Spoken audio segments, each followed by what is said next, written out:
Hello everyone, welcome to study of law. आज हम सूचना के अधिकार अधिनियम राइट टू इन्फॉर्मेशन एक्ट 2005 के पार्ट 2 की विवेचना करेंगे।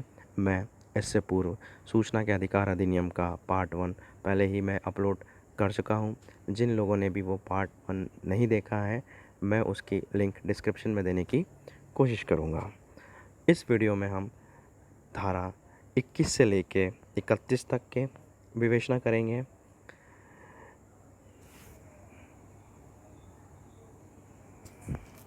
मैंने चित्रों का सहारा लिया है, मतलब धाराओं को याद करने के लिए मैंने चित्र ड्राइंग्स का फ़ोटोज़ का सहारा लिया है, जिनसे कि धाराओं को याद रखने में सहूलियत होती है, जिसको कि हम विजुअलाइजेशन टेक्निक कहते हैं। मतलब कि याद करने की एक प्रकार से निंजा टेक्निक है। तो आइए हम शुरू करते हैं। तो इसमें मैंने कुछ ऐसे ट्रेडमार्क लिए, मतलब ट्रेडमार्क से मतलब कि मैंने कुछ ऐसी फ़ोटोज़ लिए ताकि जब भी हम एडीपीओ के अगले एक्ट्स पढ़ेंगे, मतलब कि देखा जाए कि जैसे एक उदाहरण के लिए कहा जाए कि जो धारा 21 कहती है सद्भावनापूर्वक की गई कार्रवाई संरक्षण, तो जो ये धारा है सेम ऐसी की ऐसी धारा एडीपीओ के कम से कम 70 से लेके 80% एक्ट्स जो हैं उनमें ये धाराएं दी गई हैं। तो मैंने उनमें मतलब जो इस धारा में मैंने फ़ोटो इस्तेमाल की है, यूज़ की है, वो मैं आगे भी एक्ट्स में जब भी उस एक्ट में इस धारा का उल्लेख होगा उसमें मैं इस फ़ोटो का यूज़ करूँगा, ताकि वो सेक्शन को जब भी बात आएगी तो एकदम से एक फ़ोटो क्लिक होगी और वो फ़ोटो से हमें वो धारा याद हो जाएगी। तो आइए हम शुरू करते हैं। तो धारा धारा 21 कहती है सद्भावना पूर्वक की गई कार्रवाइयों के लिए संरक्षण। तो इसमें हमने एक शब्द याद रखना है, संरक्षण मतलब प्रोटेक्शन।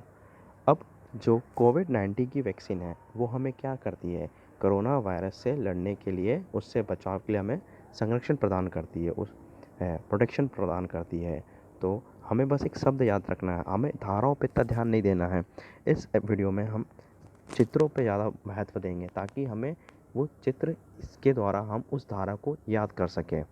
तो जैसे 21 कहती है संरक्षण, यदि हम ध्यान दें 21 में कहा गया संरक्षण, तो कोरोना वायरस से हमें कौन संरक्षण प्रोटेक्शन कौन प्रदान करेगा, तो वैक्सीन प्रोवाइड करेगी हमें। तो धारा 21 में है संरक्षण, तो कौन सा है, वैक्सीन। तो धारा 21 में कहा गया सद्भावनापूर्वक की गई कार्रवाई के लिए संरक्षण।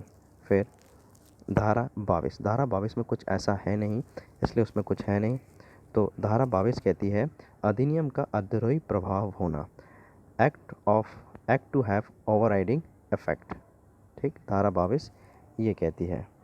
फिर धारा 23 में भी हमें फिर वही फ़ोटो पे ध्यान देना है और फ़ोटो के साथ साथ एक शब्द याद रखना है, वो है न्यायालय मतलब कोर्ट। ये फ़ोटो हमें दिख रही, इस फ़ोटो में एक बिल्डिंग दिख रही जिसमें कहा गया है डिस्ट्रिक्ट कोर्ट कॉम्प्लेक्स। तो धारा 23 में हमें क्या दिख रहा है, एक फ़ोटो दिख रही है जिसमें क्या है, कोर्ट है, न्यायालय है। तो इस न्यायालय शब्द को, इस कोर्ट की फ़ोटो को हमें ध्यान में रखते हुए धारा 23 को याद करने की कोशिश करनी है। फिर धारा 24 धारा 24 कहती है धारा 24 कहती है धारा 24 कहती है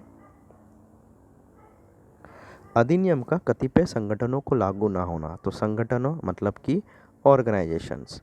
तो इसमें भी हमें एक चित्र दिख रहा है जिसमें कि एक ऑर्गेनाइजेशन बना हुआ है, ऑर्गेनाइजेशन के रूप में फॉर्म में है। तो क्या है, धारा 24 में कहा गया है ऑर्गेनाइजेशन, तो फोटो में ऑर्गेनाइजेशन है, उसको अपन को। अब सेक्शन 25 कहता है मॉनिटर, सेक्शन 25 कहता है मॉनिटर करना और रिपोर्ट करना। तो स्क्रीन पे हमें इस समय दिख रहा है मॉनिटर और रिपोर्ट। तो हमें दो फोटोज़ दिख रही है, एक फ़ोटो है मॉनिटर, दूसरी फ़ोटो है रिपोर्ट। अब यदि हम इन दो फोटो को याद रखें तो हमें डिस्प्ले में सामने दिख रहा है मॉनिटर और रिपोर्ट। तो धारा 25 कहती है मॉनिटर और रिपोर्ट करना, मतलब मॉनिटरिंग एंड रिपोर्टिंग। तो धारा 25 में हमें मॉनिटर और रिपोर्ट की फ़ोटो को याद रखना है। अब इसमें जिस प्रकार हमने ऊपर में मैंने बताया था कि जब मैं संरक्षण शब्द लिखूंगा उस संरक्षण चिन्ह के साथ एक फ़ोटो लगाऊंगा, जो कि आगे के वीडियोस में भी लगाऊंगा। इसी प्रकार मैं जब समुचित सरकार या बात सरकार की होगी तो किस संदर्भ में उस एक्ट की धारा में बात कही गई है, मतलब राज्य के बारे में बात की गई है या केंद्र के बारे में बात की गई है। अब इस एक्ट की धारा 26 कहती है समुचित सरकार। तो इसके अंतर्गत समुचित सरकार में दोनों केंद्र सरकार और राज्य सरकारें दोनों आ रही हैं। तो इसमें हमने केंद्र सरकार और राज्य सरकार में हमने भारत का मैप, मतलब कि केंद्र सरकार और राज्य सरकार में मतलब हमारा मध्य प्रदेश का एक्ट, मध्य प्रदेश का मैप। तो जब भी बात हम राज्य समुचित सरकार या सरकार की करेंगे तो उसमें हम इन दो मैपों का सहारा लेंगे। तो इस समय हमें धारा 26 में दो नक्शे दिख रहे हैं, दो मैप दिख रहे हैं। किसके? एक भारत का दिख रहा है, दूसरा मध्य प्रदेश का दिख रहा है। तो जब समुचित सरकार की बात करिए तो समुचित सरकार में ये दोनों आएंगे, मतलब कि केंद्र सरकार और राज्य सरकार। फिर आती है, ये कहता है धारा 27 कहता है नियम बनाने की शक्ति। नियम बनाने की शक्ति, तो भैया ये कहता है नियम बनाने की समुचित सरकार की शक्ति। तो समुचित सरकार में क्या है?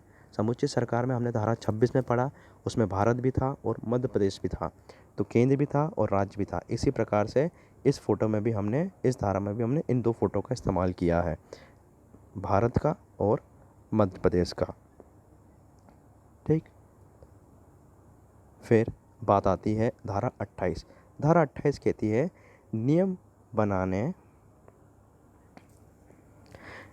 बनाने की सक्षम प्राधिकारी की शक्ति, power to make rules by competent authority. तो कंपिटेंट अथॉरिटीज़ क्या है? अब कंपिटेंट अथॉरिटीज़ कुछ भी हो सकती है। इस फोटो में हमें एक अथॉरिटी, एक मीटिंग टाइप दिख रही है, जिसमें कि मीटिंग कौन हेल्ड करता है? एक अथॉरिटीज़ करती है, किसी भी विषय में हो, कॉलेज की मीटिंग हो, एक डिस्कोर्ट की मीटिंग हो, कलेक्टर ऑफिस की, मतलब एक अथॉरिटीज़ करती है।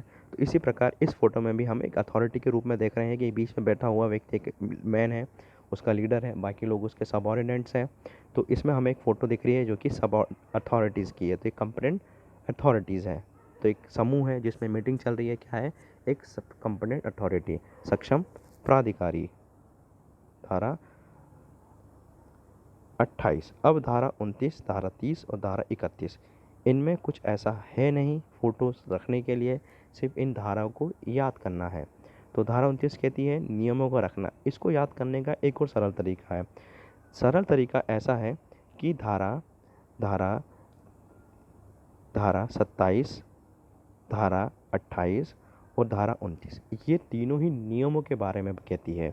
धारा 28 कहती है, धारा 27 कहती है नियम बनाने की समुचित सरकार की शक्ति। धारा 28 कहती है नियम बनाने की सक्षम प्राधिकारी की शक्ति। अब जब नियम बन गए हैं तो इनको रखा जाएगा, कहीं पे भी रखा जाता है, बुक में रखा जा सकता है, किसी फॉर्म में भी रखा जा सकता है। तो धारा 29 यही कहती है कि नियमों को रखा जाना, लेइंग ऑफ रूल्स।